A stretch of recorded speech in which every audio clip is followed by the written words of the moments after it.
Hello दोस्तों, कैसे हैं आप? आपका स्वागत है अपना यूट्यूब चैनल स्टडी वेट 24 पर। मैं हूं आपका दोस्त अखिलेश कुमार। तो आज मैं आपको दोस्तों घन और घनाभ का आयतन निकालना सिखाएंगे, बिल्कुल सिंपल तरीक़ा से। ठीक है, समझ गए ना? देखिए, जैसे और यहाँ पे बिल्कुल सूत्र होता है। जैसे सर केवल क्या होता है दोस्तों, ये केवल सूत्र पर डिपेंड होता है। बस थोड़ा आपको इसके बारे में थोड़ा नॉलेज होना चाहिए, बेसिक जानकारी। बस आपको ये निकाल सकते हैं आप। घन क्या होता है? पहले सबसे पहले घन मतलब घन क्या होता है? जिसकी चारों तीनों भुजा सॉरी क्या होता है, समान हो, मतलब एक जैसी हो। उसकी लंबाई, चौड़ाई, ऊंचाई जो होती है ना, वो क्या होती है दोस्तों, बराबर हो। ठीक है, तो क्या होता है दोस्तों, जैसे क्या हो, लंबाई हो, चौड़ाई हो, क्या ऊंचाई हो, क्या बराबर होता है। ठीक है, तो मतलब जब समान होता है तो हमने मान लिया कि एल बी क्या चीज़ है, एक्स है। दोस्तों हम आपको समझा देते हैं बेसिक जानकारी। ठीक है, समझ लीजिए। एल बी क्या दोस्तों, एक्स है, कॉमा। वी बी दोस्तों क्या, एक्स है, कॉमा। और एच बी क्या दोस्तों है, एक्स है। ठीक है, मीटर सेंटीमीटर कुछ भी हो सकता है। ठीक है, अब क्या होता है, फार्मूला क्या होता है, एल बी एच। मतलब आप जानते हैं कि तीनों भुजा बराबर हो, तीनों भुजा समान हो, तो इनका आपस में तीनों भुजा क्या कर देते हैं, गुणा। ठीक है, तो ये फाइनल कितना हो जाएगा, एक्स की पावर 3। यही फार्मूला यहाँ पर दोस्तों ए रख देते हैं, कोई एक्स रख देता है, कोई मतलब हो सकता है, मतलब कहने की ये चरपद। ठीक है, कोई चरपद हो सकता है। ठीक है, उसको मान लेते हैं, यहाँ पर एक्स रख दिया, कोई ए रख देता है। ठीक है, कोई वाई रख देता है, तो ये होता है। तो सबसे पहले घन का फार्मूला क्या होता है, घन का आयतन। दोस्तों घन का आयतन जो बराबर होता है दोस्तों ए की पावर 3। मतलब भुजा की पावर 3 होता है, सिंपल हम कह सकते हैं भुजा की पावर 3 होता है। ठीक है, अब देखिए, या ए की पावर 3, जो ए है ए की पावर 3, जो ए मतलब जो भुजा, मतलब यहाँ पर एक्स दिया है दोस्तों, यहाँ पर ए दिया है, वही चीज़ है। ठीक, जो यहाँ पे है वही चीज़ यहाँ पे है। ठीक है, अब दोस्तों देखिएगा, यहाँ पर भुजा कितनी दे रखी है दोस्तों, 8 सेंटीमीटर है। अब मुझे आयतन ज्ञात करना है, तो ए की जगह आप कितना रख देंगे, 8, और उसकी पावर कितनी है, 3। ठीक है, तो 8 को क्या दोस्तों लिखेंगे हम 3 बार गुणा करके। ठीक है, तो कितना होता है दोस्तों, 8 टू 64, 64 गुणा 8 कर दो, कितना हो जाएगा दोस्तों, 512 हो जाएगा दोस्तों। हो जाएगा ना दोस्तों, 512। ये इसमें दे रखा है सेंटीमीटर, तो सेंटीमीटर सेंटीमीटर सेंटीमीटर 3 बार होगा, तो सेंटीमीटर की पावर 3 हो जाएगा दोस्तों। ठीक है, इसका दोस्तों ये आंसर हो जाएगा। समझ गए ना? ऐसे ही दोस्तों नीचे दिया गया क्वेश्चन है कि एक घन का आयतन 512 सेंटीमीटर क्यों दिया गया, इसकी भुजा याद करना है। आपकी क्या है दोस्तों, भुजा पूछ ली है, आयतन दे दिया गया, कोई बात नहीं, सेम वही क्वेश्चन है। अब दोस्तों आप घन का आयतन जानते होंगे, फार्मूला क्या होता है, घन का आयतन बराबर जो होता है दोस्तों, कितना होता है, ए की पावर 3 होता है। ठीक है, अभी ये जो मान दे दिया उन्होंने दे रखा है, तो ये जो मान दे रखा है घन का आयतन, ये दे रखा है, कितना दोस्तों दे रखा है, 512 दे रखा है, बराबर ए क्यूब। अब ये क्यों, इसको भी दोस्तों क्या होता है, जो पावर जितनी होती है दाएं तरफ, उतनी पावर इसमें बना देते हैं। तो इसको भी पावर 3 बनाना है, तो इसको हम ले सकते हैं दोस्तों 8 गुणा 8 गुणा 8 बराबर ए की पावर 3। तो इसको पावर में लिखना चाहते हैं, अगर लिखना चाहें तो 8 की पावर 3 और ए की पावर 3 हो जाएगा।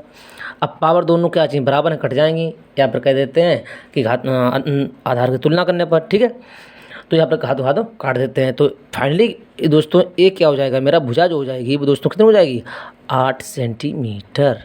समझाया होगा ये दोस्तों, है ना? तो ये इसका दोस्तों ये आंसर हो जाएगा। बिल्कुल सिंपल तरीका से कर सकते हैं। ठीक है, बस इसको फार्मूला आपको मालूम होना चाहिए, और थोड़ा इसकी बेसिक जानकारी आपको मालूम होना चाहिए। ठीक है, देखिए अब देखा, अब घनाभ के बारे में, अभी घन के बारे में कर रहा था, अब घनाभ के बारे में कह रहा है दोस्तों। एक घनाभ की लंबाई, चौड़ाई, ऊंचाई क्रमशः दे रखा है, 20 सेंटीमीटर, 12 सेंटीमीटर और 9 सेंटीमीटर। इसका आयतन बताना है। तो आप देखते हैं दोस्तों, घनाभ क्या होता है, उसकी सारी भुजाएं क्या होती हैं, अलग अलग होती हैं। ठीक है ना, घनाभ क्या होता है, सारी भुजाएं अलग अलग होती हैं। तो उसका जो फार्मूला होता है दोस्तों, घनाभ का आयतन क्या होता है दोस्तों, घनाभ का आयतन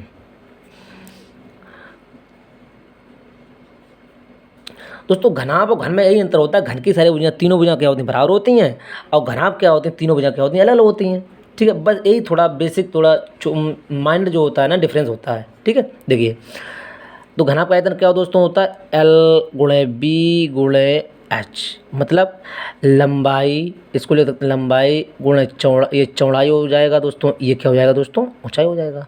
ठीक है, तो इन्हीं दोस्तों आपस में गुणा कर रखा है, वो चीज़ लिख रखी है।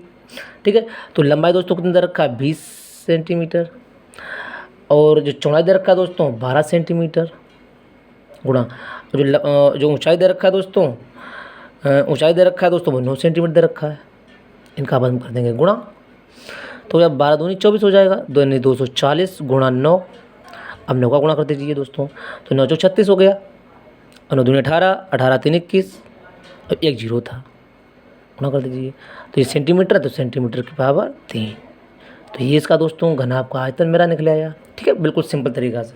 ठीक है, आगे देखिए, ऐसे क्वेश्चन हो दिया है कि एक 24 सेंटीमीटर लंबे 14 सेंटीमीटर चौड़े तथा इतना ऊंचे लंबे घनाभ का आयतन ज्ञात करना है। तो ये भी वो दे रखा है, लंबाई दे रखा है, चौड़ाई दे रखा है, ऊंचाई दे रखा है। ठीक है, सब अलग अलग है ना। तो क्या दोस्तों कहते हैं, ये घनाभ है दोस्तों। ठीक है, 3 डायमेंशन दे रखी हैं और तीनों अलग अलग दे रखी है, लंबाई चौड़ा ऊंचाई दे, तो हम क्या कह सकते हैं, ये घनाभ है। ठीक है, देखिए तो दोस्तों क्या कहते हैं, लंबाई कितना दे रखा है, वो घनाभ का आयतन। फिर फॉर्मूला वो लगेगा हमारा, घनाभ का आयतन क्या होता है दोस्तों, लंबाई गुणा चौड़ाई गुणा ऊंचाई। क्या दोस्तों, ऊंचाई। समझे बात को नहीं। अब देखिए लंबाई कितना है, 24 सेंटीमीटर लंबा है ना, लंबा। चौड़ाई कितना है दोस्तों, 14 सेंटीमीटर, गुणा ऊंचाई कितना है दोस्तों, 7.5। ठीक है, देखिए अब इसको हल करने का तरीका क्या होता है दोस्तों, इसको पॉइंट घटाएंगे, इसके नीचे 1 जीरो बढ़ जाएगा। ठीक है, तो अब क्या दोस्तों कहेंगे, 5 से 1 काट सकते हैं, ये 15 अपना 75 15 आ जाएगा, ये 5 काटेंगे 2 बार चला जाएगा, और ये 2 से अगर दोस्तों ये काटेंगे तो ये 7 बार जाएगा। समझे ना।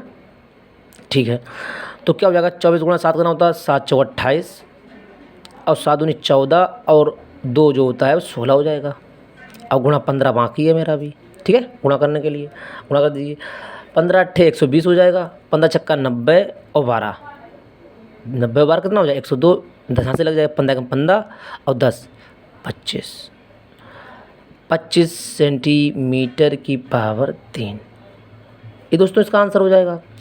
तो ठीक है, इस तरह से क्या हुआ दोस्तों, हमने बिल्कुल सिंपल तरीका सीख लिया निकालना, घन का आयतन, घनाभ का आयतन, 2 तरीके हम बता दिए। ये हमने 2 पॉइंटों पर बात किया, घन का आयतन और घनाभ का आयतन पर।